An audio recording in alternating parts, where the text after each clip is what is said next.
Hi ಎಲ್ಲರಿಗೂ ನಮಸ್ಕಾರ. ಹೇಗಿದ್ದೀರಾ? ಎಲ್ಲರೂ ಆರಾಮಾಗಿದ್ದೀರಾ ಅಂತ ಅಂದ್ಕೊಂಡಿದ್ದೀನಿ. ಇವತ್ತಿನ ಬ್ಲಾಗ್ಸ್ ಏನಂತ ಅಂದರೆ ಕರ್ಜಿಕಾಯಿ ಮಾಡಬೇಕು. ವರಲಕ್ಷ್ಮಿ ಹಬ್ಬ ಇದೆಯಲ್ಲ, ಬೇರೆ ರವೆ ಉಂಡೆ, ಚಟ್ಲಿ ಇದೆಲ್ಲ ಮಾಡೋದು. ನಾನಿಲ್ಲಿ ಬ್ಲಾಗ್ಸ್ ಮಾಡ್ತಿರೋದು ಅಂತಂದರೆ ಕರ್ಜಿಕಾಯಿ ಮಾಡೋದು. ಆಯಿತಾ, ನಿಮ್ಮ ಜಸ್ಟ್ ಹೇಗೆ ಮಾಡೋದು, ನಮ್ಮನೇಲಿ ನಾವು ಹೇಗೆ ಮಾಡ್ತೀವೋ ಅದನ್ನು ತೋರಿಸ್ತೀನಿ ನೋಡಿ. ಫಸ್ಟ್ ಇದು ಬಂದು ಕರ್ಜಿಕಾಯಿ ಒಳಗಡೆ ಹಾಕೋದು. ಇದು ಏನು ಅಂತಂದರೆ ಕೊಬ್ಬರಿ ಮತ್ತು ಬೆಲ್ಲ, ಏಲಕ್ಕಿಕಾಯಿ, ಸ್ವಲ್ಪ ಸಕ್ಕರೆ ಹಾಕ್ಕೊಂಡಿರೋದು, ಇದು ರೆಡಿ ಮಾಡಿ ಇಟ್ಕೊಂಡಿರೋದು. ಮತ್ತು ಇದೇನು ಅಂತಂದರೆ ಕನಕ ಅಂತ ಹೇಳ್ತೀವಿ, ಮೈದಾ ಹಿಟ್ಟಿನಲ್ಲಿ ರೆಡಿ ಮಾಡಿ ಇಟ್ಕೊಂಡಿರೋದು. ಈ ಥರ ಸಾಫ್ಟಾಗಿ ಚೆನ್ನಾಗಿದೆ ಈ ಥರ.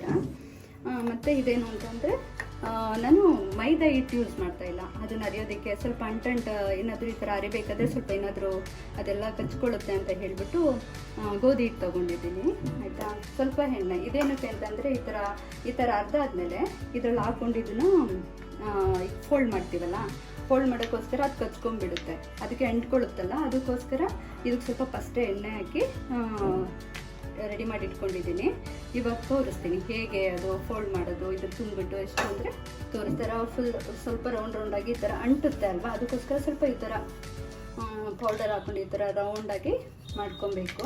ನಾನು ಸ್ವಲ್ಪ ಏನಕ್ಕೆ ಅಂದರೆ ಸ್ವಲ್ಪ ದೊಡ್ಡಕ್ಕೆ ಹಾಕ್ಕೊಳ್ತೀನಿ, ಅದು ಮಾಜಿ ಎಷ್ಟು ಸಾಕಾಗುತ್ತೋ ಅಷ್ಟು. ಓಕೆ, ಈ ಥರ ಮಾಡಿಕೊಂಡು ಇದರಲ್ಲಿ ಸ್ವಲ್ಪ ಈ ಥರ ಫಸ್ಟ್ ಈಗ ನೀಟಾಗಿ ಬರುತ್ತೆ. ಫಸ್ಟ್ ಈ ಥರ ಮಾಡ್ಕೋಬೇಕು. ಓಕೆ, ನೆಕ್ಸ್ಟ್ ಈ ಥರ ಮಾಡಿಕೊಂಡು ಇದಕ್ಕೆ ನಮಗೆ ಎಷ್ಟು ಬೇಕು, ಇದಕ್ಕೆ ಎಷ್ಟು ಈಸಿಯಾಗಿ ಸಾಕಾಗುತ್ತೆ ಅಷ್ಟನ್ನೇ ಇದು ಕೊಬ್ಬರಿ ತುರಿ ಎಲ್ಲ ರೆಡಿ ಮಾಡಿ ಇಟ್ಕೊಂಡಿದ್ದೀವಲ್ಲ, ಇದನ್ನೇ ಇದ್ರೊಳಗಡೆ ಹಾಕ್ಕೊಂಡು ಇದಕ್ಕೆ ಎಷ್ಟು ಬೇಕೋ ಅಷ್ಟನ್ನು ಮಾತ್ರ ಹಾಕೋಬೇಕು. ತುಂಬ ಜಾಸ್ತಿ ಹಾಕ್ಕೊಂಡ್ರೆ ಅದು ಓಪನ್ ಆಗಿಬಿಡುತ್ತೆ. ಎಣ್ಣೆನಲ್ಲಿ ಏನಾದರೂ ಓಪನ್ ಆದರೆ ಅದು ಫುಲ್ ಎಲ್ಲ. ಇದು ಇನ್ನೊಂದು ಸ್ವಲ್ಪ ಹಾಕ್ಕೊಳ್ತೇನೆ. ಈ ಥರ ಒಂದು ರೆಡಿ ಮಾಡಿ ಇಟ್ಕೊಬೇಕು, ಕರೆಕ್ಟಾಗಿ ಆಗೋ ಥರ ಈ ಥರ. ಓಕೆ,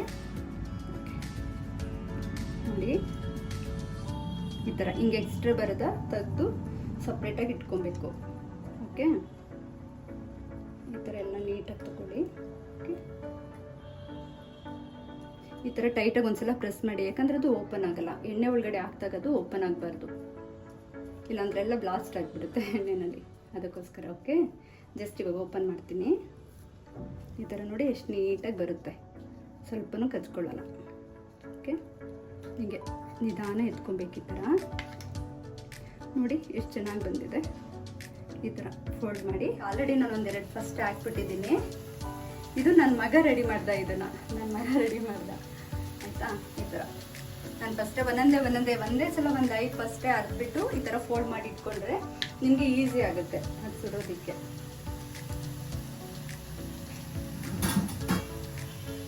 ನೀಟಾಗಿ ಈ ಥರ ಅದು ಫುಲ್ ಬ್ರೌನ್ ಕಲರ್ ಬರಬೇಕು. ಆಯಿತಾ, ಈ ಥರ ಬ್ರೌನ್ ಕಲರ್ ಬರಬೇಕು.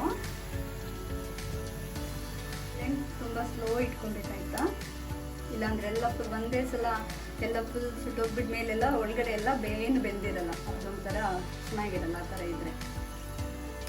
ಓಕೆ, ಇದು ಬ್ರೌನಿಶ್ ಬರಬೇಕಾಯ್ತಾ, ಅಷ್ಟುವರೆಗೂ ಇದು ಫ್ಲೇಮಲ್ಲಿ ಇಟ್ಕೊಬೇಕು. ಅಲ್ಲಿವರೆಗೂ ಇನ್ನೊಂದು ರೆಡಿ ಮಾಡಿ ಇಟ್ಕೊಬೇಕು.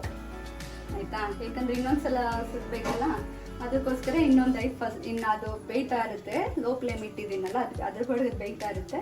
ಮತ್ತೆ ಈ ಥರ ರೌಂಡ್ ಮಾಡಿ ಮತ್ತೆ ಇನ್ನೊಂದು 5 ರೆಡಿ ಮಾಡ್ಕೊಂಡು, ಇನ್ನೊಂದು 5 ಕರ್ಜಿಕಾಯಿ ರೆಡಿ ಮಾಡಿಕೊಂಡು ಫೋಲ್ಡ್ ಮಾಡಿ ರೆಡಿ ಮಾಡಿ ಇಟ್ಕೊಂಡಿರ್ತೀನಿ. ಬೇಗ ಈಸಿಯಾಗಿ ಮಾಡ್ಕೋಬೋದು ಈ ಥರ ಅಂದರೆ. ಇದು ಹೊರಗಡೆ ತಿಂಡಿ ಮಾಡಿ ರೆಡಿ ಮಾಡಿ ಇಟ್ಕೊಳ್ಳೋದ್ರಿಂದ ನಾವೇ ದೇವರಿಗೆ ರೆಡಿ ಮಾಡಿ ನಮ್ಮ ಮನೆಯಲ್ಲೇ ಮಾಡೋದು ತುಂಬ ಒಳ್ಳೆಯೋದ್ರಿಂದ ಇದೆಲ್ಲ ನಮ್ಮಮ್ಮ ಹೇಳ್ಕೊಟ್ಟಿರೋದು. ತುಂಬಾ ಈಸಿ ಇದೆ, ಕಷ್ಟ ಏನಿಲ್ಲ. ಈ ಥರ ಈಗ ಅರಿತಾ ಇರ್ತೀನಲ್ಲ, ಇವಾಗ ಏನು ಅಂತಂದರೆ ಇದು ಲೋ ಫ್ಲೇಮಲ್ಲಿ ಬೇಯ್ತಾ ಇರುತ್ತಲ್ಲ, ಈ ಥರ ಫೋಲ್ಡ್ ಮಾಡಿಕೊಂಡು, ಯಾಕೆ ಒಂದೇ ಕಡೆ ಇಟ್ಟರೆ ಫುಲ್ ಎಲ್ಲ ಸುಟ್ಟೋಗ್ಬಿಡುತ್ತೆ, ಅದಕ್ಕೆ ಈ ಥರ ಚೇಂಜ್ ಮಾಡ್ತಾ ಇರ್ತೀವಿ. ನೋಡಿ ಈ ಥರ ಬ್ರೌನಿಶ್ ಬಂದಿದೆಯಲ್ಲ, ಈಗ ಸಾಕು. ಈ ಥರ ನೋಡಿ ಬ್ರೌನಿಶ್ ನೀಟಾಗಿದೆ, ಈಸಿ ಇದೆ. ಮತ್ತು ತುಂಬ ನೀವು ತಿನ್ಬೇಕು, ತುಂಬ ಚೆನ್ನಾಗಿರುತ್ತೆ. ನಮ್ಮಮ್ಮ ಮಾಡಿರೋ ರೆಸಿಪಿ ಇದು, ನಮ್ಗೆ ಹೇಳ್ಕೊಟ್ಟಿರೋದು. ನಾನು ಅದೇ ಕಂಟಿನ್ಯೂ ಮಾಡ್ತಾ ಇದ್ದೀನಿ. ಇವಾಗ ನೋಡೋಣ, ಇದೆಲ್ಲ ಚೆನ್ನಾಗಿ ಬೆಂದಿದೆ, ಬ್ರೌನಿಶ್ ಬಂದಿದೆ ನೋಡಿ ಚೆನ್ನಾಗಿ. ಇದು ಮುಳುಗೋ ಅಷ್ಟು ಎಣ್ಣೆ ಹಾಕ್ಕೊಂಡ್ರೆ ಸಾಕು. ಓಕೆ, ನೋಡಿ ಚೆನ್ನಾಗಿ ಬೆಂದಿದೆ, ಇಷ್ಟೇ ಸಾಕು. ಓಕೆ, ಹಾಯ್, ಫೈನಲಿ ಕರ್ಜಿಕಾಯಿ ರೆಡಿ ಮಾಡಿದ್ದೀನಿ. ಹೇಗಿದೆ ಅಂತ ಕಾಮೆಂಟ್ ಬಾಕ್ಸಲ್ಲಿ ಎಲ್ಲರೂ ಕಾಮೆಂಟ್ ಹಾಕಿ ಆಯಿತಾ. Thank you so much. ಇವತ್ತಿನ ವ್ಲಾಗ್ ಕೊನೆ ಮಾಡ್ತೀನಿ. ಬಾಯ್ ಬಾಯ್ ಎಲ್ಲರಿಗೂ.